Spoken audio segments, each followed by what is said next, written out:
Terus kenapa sampai keluar kata-kata yang dianggap kasar oleh masyarakat itu? Itu konteks orang mau demo. Masa mau demo dikasih kata-kata yang tidak membakar? Kan mesti membakar kan, semangat. Jadi memang ada keinginan untuk memprovokasi mereka. Bukan memprovokasi. Situasi itu, situation call for decision itu. Jadi decision saya, keputusan saya, oke, saya pakai kalimat itu. Supaya ada semangat. Karena itu saya mesti ucapkan bahwa Omnibus Law dan IKN itu produk kebijakan dari.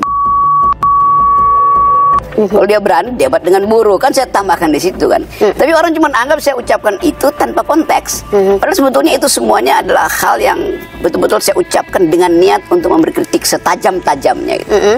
Kritik yang tajam itu memang harus menggunakan kata-kata yang tadi Anda sebutkan itu. Bisa, saya bisa pakai bahasa Latin, bisa pakai bahasa Jerman di situ, kan nggak ada yang ngerti kan. Maka saya pakai bahasa yang orang mengerti. Dan itu artinya apa? Kalau itu artinya apa? Jadi saya pakai itu dan saya bertanggungjawabkan. Tadi itu ada menyebut Jokowi sebagai kepala negara, sebagai pembuat kebijakan. Bagaimana memisahkan dia kepala negara dengan dia pribadi manusia? Rocky Gerung, Bung Rocky Gerung, terima kasih sudah bersama Niluh. Oke, Niluh. Jadi kenapa sampai kalimat itu keluar waktu itu? Pasti ada asbabun nusulnya. Nah itu. Ada asal usul, ada genealogi, ada konteks. Jadi itu adalah acara konsolidasi buruh untuk aksi hari ini 10 Agustus tuh. 1 juta buruh. Di dalam program itu ada sesi seminar. Saya diminta oleh buruh untuk memberi beberapa kritik konseptual. Ini kritik konseptual ya. Terhadap 2 hal. 1 IKN, 2 Omnibus Law. Supaya mereka punya argumen untuk bertengkar dengan menteri itu. Persiapan tuh demo. Persiapan demo dan konferensi pers. Jadi saya terangkan itu. Jadi konteks saya adalah menerangkan di mana buruknya Omnibus Law dan di mana cacatnya IKN. Terus kenapa sampai keluar kata-kata yang dianggap kasar oleh masyarakat itu? Itu konteks orang mau demo. Masa mau demo dikasih kata-kata yang tidak membakar? Kan mesti membakar kan, semangat. Jadi memang ada keinginan untuk memprovokasi mereka. Bukan memprovokasi. Situasi itu, situation call for decision itu. Jadi decision saya, keputusan saya, oke, saya pakai kalimat itu. Supaya ada semangat. Karena itu saya mesti ucapkan bahwa Omnibus Law dan IKN itu produk kebijakan dari. Kalau dia berani debat dengan buruh, kan saya tambahkan di situ kan. Tapi orang cuma anggap saya ucapkan itu tanpa konteks. Padahal sebetulnya itu semuanya adalah hal yang betul-betul saya ucapkan dengan niat untuk memberi kritik setajam-tajamnya gitu. Kritik yang tajam itu memang harus menggunakan kata-kata yang tadi Anda sebutkan itu. Bisa, saya bisa pakai bahasa Latin, bisa pakai bahasa Jerman di situ, kan nggak ada yang ngerti kan. Maka saya pakai bahasa yang orang mengerti. Dan itu artinya apa? Kalau itu artinya apa? Jadi saya pakai itu dan saya bertanggungjawabkan. Tadi itu ada menyebut Jokowi sebagai kepala negara, sebagai pembuat kebijakan. Bagaimana memisahkan dia kepala negara dengan dia pribadi manusia? Bagaimana kalau tidak dipisahkan? Itu artinya Jokowi adalah raja. Hanya di dalam raja itu tubuh pribadi dan tubuh publiknya menyatu. Ada juga yang menganggap bahwa dia sebagai personal pribadi ataupun dia sebagai presiden itu tidak bisa dipisahkan. Itu adalah satu kesatuan gitu, karena presiden itu kan wadah. Harus ada orangnya begitu. Cuman orang bodoh yang nggak ngerti demokrasi yang punya pandangan itu. Itu pandangan kingdom pandangan apa namanya tadi kerajaan itu, bukan pandangan republik. Masa nggak bisa dibedain tuh? Kan kita memilih presiden, maka dignitas dia tidak boleh dilekatkan. Dignitas pada manusia itu sampai kamu mati kamu punya martabat, nggak boleh diganggu. Tetapi presiden dia tidak boleh diberi martabat karena dia bisa kita ganti, itu masalahnya. Tapi kan di situ manusia, ada manusianya. Nah itu betul Niluh. Martabat itu selalu hanya dilekatkan pada manusia. Karena itu disebut human dignity. Nggak ada presidential dignity atau presiden dignity. Jadi dignitas itu, martabat, hanya melekat pada manusia konkret individu. Karena dia punya perasaan. Dia tergores harga dirinya tuh. Kalau saya punya problem pribadi dengan presiden, maka saya menghina dia tuh sebagai Jokowi. Tapi saya nggak punya problem dengan presiden kan. Saya punya problem dengan seseorang yang ada dalam jabatan publik. Itu bedanya begitu. Maka dia nggak boleh tersinggung. Kalau dia tersinggung artinya dia tersinggung secara pribadi. Kalau dia tersinggung secara pribadi, apa urusan saya pribadi dengan dia? Kan nggak ada kan. Kan hanya pada orang pribadi saya boleh menghina tuh. Nggak mungkin saya menghina barang atau menghina menteri. Menteri itu jabatan. Ketika Anda mengeluarkan kalimat itu, Anda tentu sangat sadar bagaimana masyarakat memandang kata-kata itu. Yes. Dan ketika ini sampai ke masyarakat pasti akan menimbulkan pro kontra, menjadi kontroversi di tengah masyarakat. Anda tahu itu kan? Tahu. Bahkan saya tahu bahwa masyarakat mesti dididik untuk bisa bedain itu tuh. Artinya gimana? Dididik untuk bedakan tubuh publik dan tubuh privat presiden. Jadi kalau belum bisa bedakan, artinya presiden gagal menyelenggarakan kurikulum demokrasi kan? Apa prinsip dasar demokrasi, Bung Rocky? Prinsip dasarnya adalah kedaulatan itu ada di tangan rakyat, bukan pada presiden. Presiden itu peminta-minta suara rakyat. Maka presiden mesti hormati kedaulatan itu. Kalau saya kasih kritik, dia mesti hormati kritik saya itu. Bahkan supaya dia bisa jangan bikin gara-gara, kita sewa anggota DPR untuk jadi watchdog dia tuh kan. Kan anggota DPR ini adalah anjing penggonggong bahasa Indonesianya. Tadi marah lagi anggota DPR. Ya watchdog begitu kan. Anjingnya mesti gonggongin siapa? Gonggongin presiden, jangan gonggongin rakyat. Kalau Anda dianggap, kata-kata Anda itu dianggap melukai asas kesetaraan dalam demokrasi, karena ketika Anda mengatakan seseorang seperti itu, Anda meninggikan posisi Anda. Memang saya tinggi, saya lebih tinggi dari presiden karena saya berdaulat, presiden tidak. Tetapi secara hierarki kan presiden itu adalah pemimpin, kepala negara. Kapan dia jadi pemimpin? Ketika dia minta izin pada rakyat, ketika dia dipilih oleh rakyat. Presiden itu kan bagaimanapun adalah kepala negara. Kita di Indonesia dianggap kita punya norma, kita ini ketika kita berbicara ataupun membicarakan seseorang ada norma, ada batasan begitu. Bagaimana Anda melihat bahwa Anda kebablasan tuh di situ? Ya normanya ada apa? Etis yang Anda abaikan begitu misalnya. Etika itu dibuat oleh siapa tuh? Kalau ada orang yang bilang, oke, Pak Rocky, kalimatmu itu kebablasan, itu terlalu 100% menghina, turunin dong ke 80%. Oke, saya pakai 80%. Nanti ada publik bilang 80% masih terlalu tinggi tuh, bikin 20%, lama-lama 0%. Lama-lama saya nggak boleh bicara kan konyol itu. Tapi Anda kan tidak dilaporkan juga oleh presiden, pastinya masih terus justru boleh bicara. Justru itu Presiden Jokowi mengerti bahwa yang terhina bukan diri dia sebagai Jokowi. Kalau begitu yang terhina adalah presiden. Oke, sekarang kita cari deliknya. Kan delik itu, delik penghinaan presiden sudah dihapus oleh Mahkamah Konstitusi. Jadi nggak mungkin ada delik yang namanya penghinaan presiden. Oke, sekarang kan bukan itu ya, tapi Anda dianggap membuat kegaduhan. Nah itu masalahnya. Gaduh artinya ada yang pro saya, ada yang kontra saya. Sekarang Anda lihat bagaimana? Itu tetap berjalan pro kontra. Ada itu kegaduhan itu. Memang. Gara-gara apa yang Anda ucapkan? Iya. Dan kegaduhan Anda misalnya dilaporkan dengan pasal menimbulkan kegaduhan. Sekarang diperiksa kegaduhan itu disebabkan oleh saya atau oleh sponsor-sponsor yang nggak ngerti tentang demokrasi. Yang melapor itu nggak ngerti demokrasi. Sampai sekarang rumah saya di Sentul itu udah 3 hari berturut-turut masih di demo, padahal kasusnya dibawa ke Barreskrim. Ibu-ibu yang demo di situ ditanya sama pembantu saya, nyari siapa? Disuruh buat demo yang namanya Pak Rocky itu. Dia nggak ngerti cuma dia Pak Rocky. Kemudian dia begini coba. Bawa anak-anak coba. Coba bagaimana? Apa itu bukan disponsori? Bukan datang dari keinginan sendiri untuk berselisih dengan saya. Yang mau berselisih dengan saya kan juga pengecut kan, ngirim orang. Saya bilang kamu berselisih, mari kita debat gitu. Diundang di Nilu. Gitu. Bu Rocky, ada kan aktivis, Anda juga adalah pendidik begitu ya. Ketika Anda mengeluarkan kalimat begitu untuk tadi Anda mengatakan membakar semangat, itu kemudian ya kan Anda kok jadi memberikan contoh yang tidak baik. Contoh yang baik, saya mengajar di Universitas Indonesia dengan cara yang sama. Kamu dungu banget ya, kenapa kebodohanmu itu tidak bisa dikasih? Anda tidak menganggap itu menghina ketika Anda mengatakan seseorang dungu? Tidak, karena dungu itu, ada kata itu karena ada orang yang tidak dungu. Kan kita mesti lihat bahwa ada binary opposition di situ tuh. Saya sebut Anda jelek karena ada konsep cantik, Anda cantik karena ada konsep jelek gitu. Jadi nggak mungkin kita hilangin kata dungu itu. Kalau begitu jangan pakai kata dungu, dihapus dari kamus dong. Artinya begitu kata dungu dihapus, dengan sendirinya pasangan oposisinya hilang. Anda tidak khawatir kalimat yang Anda keluarkan kemudian membuat orang terprovokasi, yang kemudian akhirnya menimbulkan ada kegaduhan, ada kerusuhan, atau ada upaya-upaya demonstrasi yang berakhir dengan keras misalnya? Saya tahu konsekuensinya. Anda tahu konsekuensinya, artinya Anda juga sadar itu bisa terjadi. Sadar, tapi saya harus memilih. Saya mendidik atau saya diamkan. Apakah mengantarkan mereka untuk bisa melakukan itu termasuk mendidik? Yes. Karena kalau saya tidak pendidikannya apa dong jadinya, Bung? Negeri ini memilih demokrasi, memilih republik, tetapi kulturnya feodal. Kulturnya itu sopan santun itu. Sopan santun itu kemunafikan dalam politik. Saya bersopan santun pada manusia yang moralnya di atas saya. Saya bersopan santun pada guru, pada orang tua. Tapi saya nggak mungkin bersopan santun pada pejabat. Karena saya gaji mereka. Itu yang saya bilang harus ada pendidikan politik. Dan pendidikan politik harus dilakukan dengan menggunakan kata-kata seperti itu. Bukan dengan kata-kata, dengan konsep. Kan konsep tadi itu terhadap pejabat publik di dalam kedudukan dia sebagai pemimpin negara atau pemimpin pemerintahan kan. Itu yang saya mau bedakan, saya mau bikin distinksi yang sangat ketat. Saya nggak boleh menghina manusia. Pejabat publik itu bukan manusia, dia lembaga. Tapi yang mengisi jabatan publik itu kan manusia. Iya, tapi dia nggak boleh terhina dalam kondisi dia sebagai manusia. Karena mesti anggap Anda menteri. Anda bukan seseorang yang namanya bagus. Anda tuh menteri.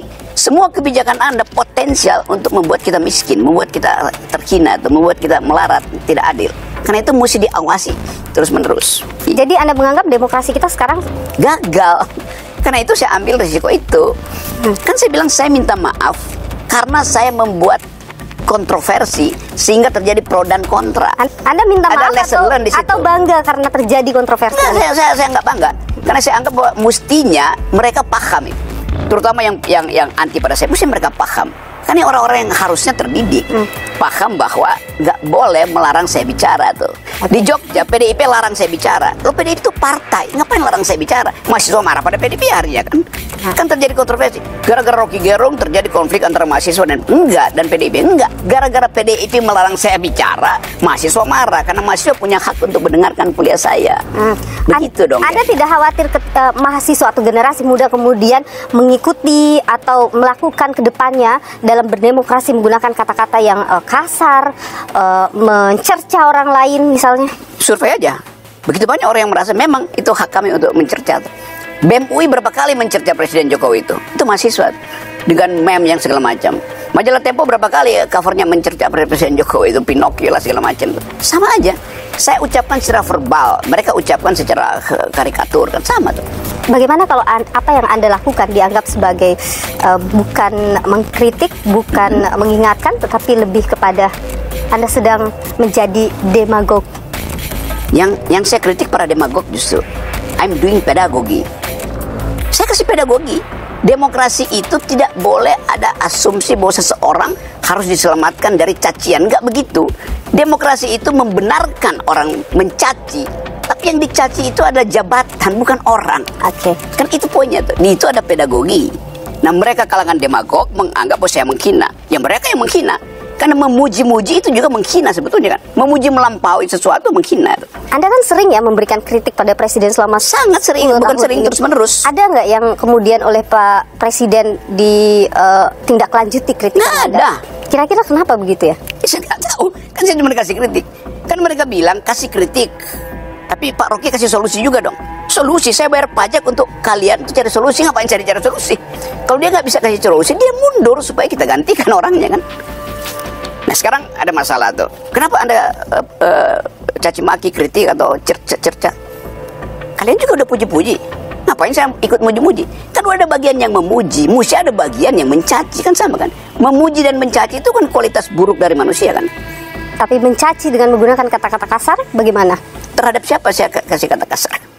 Terhadap seseorang yang punya kebijakan, yang kebijakannya bisa membahayakan negara. Oke. Menjual IKN itu membahayakan negara. Pak Jokowi pergi ke Cina, tapi dia nggak jual. Iya, dia minta investor. Artinya dia jual. Hal yang tidak masuk akal, ada memberi konsesi pada pemerintah Cina untuk bahkan mengatur parit yang akan jadi saluran air IKN. Itu ngapain coba? Ya itu adalah hal yang kemudian nanti bisa diperdebatkan juga tentu bukti dan sebagainya bisa diperdebatkan. Yes, tapi saya udah ada bukti bahwa Pak Jokowi datang ke sana dan bilang pemerintah Cina silahkan tolong desain ibu kota kita. Maka parit itu juga bagian yang harus dia desain. Toilet ibu kota bukan didesain oleh Cina, itu dia pasang chips di situ.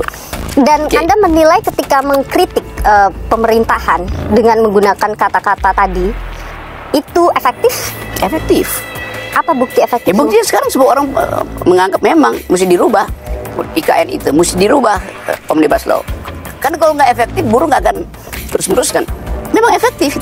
Tapi sampai sekarang udah diubah belum kan belum ya? Ya belum, artinya bisa kita katakan tetap sudah efektif menggunakan cara-cara menyebabkan orang berpikir ulang. Kritik saya itu fundamental apa tidak tuh? Setiap kali Anda mengeluarkan kritik dengan menggunakan kata-kata yang keras ya, kasar begitu, itu kan sering kemudian jadi polemik, sering disalah tafsirkan oleh masyarakat gitu ya.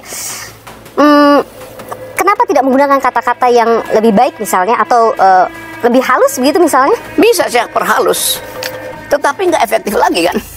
Ya, tapi dengan kata-kata ini juga tidak efektif juga kan akhirnya. Tetap efektif, menimbulkan kehebohan sehingga orang berpikir ulang. Nih lu misalnya, kamu minta dibangunkan, wake up call itu, kamu pasang wakernya bunyi, kamu nggak mau bangun, maka ibumu siram kamu air kan? Nggak pernah sih, Bu. Iya, seandainya, karena kamu bisa bangun. Nah, Pak Jokowi atau kabinet nggak bangun-bangun, maka saya siram air dong. Tapi kalau Anda menilai pemerintahan Pak Jokowi selama 10 tahun, hampir 10 tahun ini, nggak ada baik-baiknya? Ada. Apa yang baik? Ya, menurut relawan kan baiknya. Menurut seorang Rocky Gerung? Nggak ada. Nggak ada? Coba sebutin satu. Sama sekali? Satu, coba. Misalnya. Iya, saya bertanya ke Anda. Kalau ada, pasti saya udah sebutin kan. Oke, jadi tidak ada sama Tidak sekali? ada. Semua janji Pak Jokowi yang ada di Nawacita, yang ada di referendum, nggak ada yang dijalankan kan. IKN, IKN tuh nggak pernah dijanjikan. Oke, misalnya apa yang paling fundamental yang Anda rasa nih harusnya bisa tapi tidak dilakukan? Dua hal diwajibkan oleh konstitusi untuk dijalankan oleh Presiden Jokowi. Satu, cerdaskan kehidupan bangsa. Oke. Dua, pelihara fakir miskin. Sekarang kita ukur apa parameternya terjadi pencerdasan kehidupan bangsa. Ini perintah konstitusi loh. Semua presiden mesti lakukan itu. Apa buktinya? IQ nasional Indonesia itu turun tinggal 70 di Asia. Artinya tidak ada pencerdasan kehidupan bangsa. Pelihara fakir miskin, itu juga perintah konstitusi itu. Buktinya sekarang stunting itu prevalensinya tuh 20-25%. Artinya 1 dari bayi yang lahir, 1 dari 4 bayi yang lahir mengalami stunting. Jadi dia tidak mengalami kesejahteraan. Jadi Presiden Jokowi gagal menjalankan perintah konstitusi. Ketika ada infrastruktur yang dibangun itu kemudian mempercepat akses, mempermudah akses masyarakat, bagaimana? 2 bulan lalu saya naik Gunung Rinjani, turun ke arah desa terakhir itu, desa Torean itu, malam-malam saya nyewa mobil untuk bawa barang-barang saya itu. Supirnya bilang begini, Pak Rocky, saya dalam sebulan ini udah 6 kali ngangkut ibu-ibu hamil dan 3 melahirkan di mobil saya tuh. Kenapa Pak? Jalannya rusak. Padahal mesti ngebut pergi ke jalan tol atau jalan utama tuh. Jadi yang dibikin Pak Jokowi adalah jalan rusuk, jalan punggung, tulang rusuknya yang nggak dibikin. Apa yang kita mau bilang tuh? Hak ibu-ibu untuk dapat jaminan bahwa dia harus cepat-cepat nyampe ke puskesmas untuk kehamilan. 3 melahirkan di mobil baknya. Dan dia bilang, ini baru saya ya, yang lain juga begitu. Jadi apa yang mau dibanggain tuh? Ada juga yang bilang keberanian Anda itu karena ada yang nge-backingnya Anda. Anda adalah antek asing. Siapa yang bilang itu? Tapi ketika ada pandangan seperti itu, bagaimana? Ya siapa yang punya pandangan? Karena saya mau terangkan tuh. Saya mau tahu nih orang ini paham nggak tentang hak setiap warga negara untuk mengucapkan pikiran. Jadi setiap orang yang mengucapkan pikiran dianggap di remote oleh orang lain. Nah orang itu juga dia di remote oleh kedunguannya tuh. Kan begitu jadinya kan? Karena dia mencurigai sesuatu yang dia asumsikan aja. Itu asumsi? Ya pasti. Asumsi yang didorong oleh keinginan untuk menjebakkan seseorang. Antek siapa saya coba? Antek mana? Antek komunis. Amerika. Antek Amerika. Oke, saya antek Amerika. Antek liberal. Gerakan buruh itu gerakan sosialis. Bagaimana mungkin antek Amerika tapi pro gerakan buruh? Kan konyol, dungunya di situ orang itu. Jadi agenda Anda tidak didorong oleh pihak luar? Ya didorong oleh pohon yang mulai merintih karena kekurangan oksigen dan kekurangan air, ditebang pula tuh. Itu yang dorong saya. Environmental ethics dorong saya untuk pro pada masyarakat Dayak yang tanah leluhurnya itu sebentar lagi akan hilang dari Tapi ada komunitas Dayak yang juga inikan Anda. Saya pernah diundang berkali-kali di Kalimantan, komunitas Dayak, Banjar segala macam. Mungkin udah 3-4 kali dan saya dapat dikasih hadiah mandau. Saya pernah bertemu dengan mereka karena saya pro mereka. Jadi tanya aja siapa. Jadi kalau ada yang melaporkan dan tidak sependapat dengan apa yang dilakukan menurut Anda? Jadi siapa? Saya lakukan sesuatu untuk memproteksi hak masyarakat adat ulayat. Presiden Jokowi tidak pernah meminta izin pada masyarakat adat di situ. Izin itu namanya AMDAL, Jokowi udah putuskan pindahkan IKN, baru dia bilang universitas bikin AMDAL. Lo di dalam ilmu public policy terutama yang menyangkut lingkungan, minta izin dulu baru bikin keputusan politik. AMDAL harus mendahului keputusan politik. Oke, jadi komunikasi yang dilakukan oleh Presiden Jokowi itu tidak ada gunanya karena sudah pindah ke sana, iya. begitu. Dan akhirnya terjebak kan Presiden Jokowi kan, bahwa dia mesti berhutang pada Cina. Padahal dia bilang tadi enggak, ini bisnis to bisnis. Lama-lama pakai APBN. Kan itu kebijakan yang Kebijakannya siapa? ya Presiden Jokowi. Rocky Gerung, Kayak ini loh. ahli filsafat, aktivis, yang sering kontroversi itu masyarakat. Terima kasih. Oke, terima Sudah kasih karena berbagi sudah pandangan. menyediakan forum saya untuk menambah kontroversi. Ini loh.